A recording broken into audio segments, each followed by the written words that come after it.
A student at Royal West Academy High School in Montreal West is being suspended for 2 anti-Israel posts on her private social media account. She and her family believe that she's being unfairly punished and that the school is overstepping its bounds. I wasn't targeting anyone. I wasn't inciting hate of any kind. I was expressing my own political belief. CBC has agreed not to identify this student as she is concerned about further academic repercussions. She says she was shocked when the vice principal told her she would be disciplined for her Instagram posts.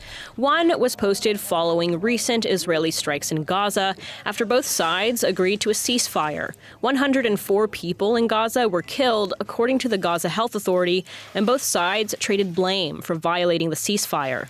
Out of rage and disbelief, I posted just a black screen that said, Israel, holy. The second post was shared about a month ago. It showed an IDF soldier purportedly stating that on the day of the October 7th attacks, his team was ordered not to patrol the Gaza border between 5:20 a.m. and 9 a.m. I reposted his testimony, and on top of that, I wrote, Israel allowed October 7th to happen so that they would have an excuse to rain all hellfire on Gaza. No investigation has suggested that Israel intentionally allowed the attacks to happen. In fact, Israel's head of military intelligence resigned after accepting responsibility for failures that led to the attack. Still, the student's mom says her daughter has a right to debate and learn. This is just something that she's debating mentally. You can't penalize her for that.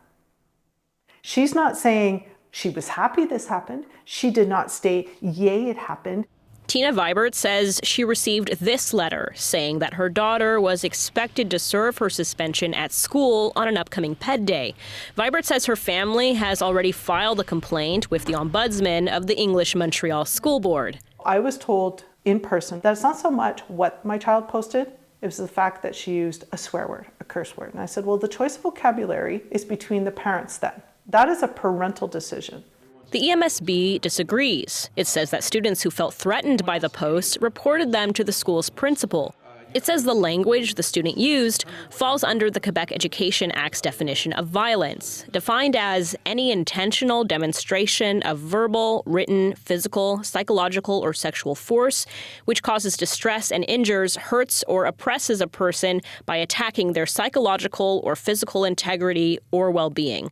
Anytime a student feels threatened by something another student does, it could be considered bullying, and it's also considered violent. It really is a light punishment in the sense that they're going to be asked to come to school on a day when there are no classes. Try to make it a learning experience. I don't know how anyone could look at that post, a parent or a student, and say that was fine. But the Center for Free Expression believes that the students' intentions were to criticize Israel.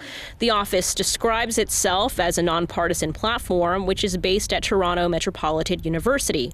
It says it collaborates with academic and civil society organizations across Canada and internationally. It says the school shouldn't punish students for exercising legal free speech that others don't like. In a democratic society, we have a right to be critical of governments, whether it be Israel or Palestine or Lebanon or Sudan or whatever. It's totally inappropriate for a school board or a school to try to censor what its students do when they engage in political expression. The student says she has no intention of serving her suspension, even though the school has told the family that this would result in the student not being allowed back in class on Monday. Meanwhile, an open letter is circulating online calling on the school to revoke the student's suspension.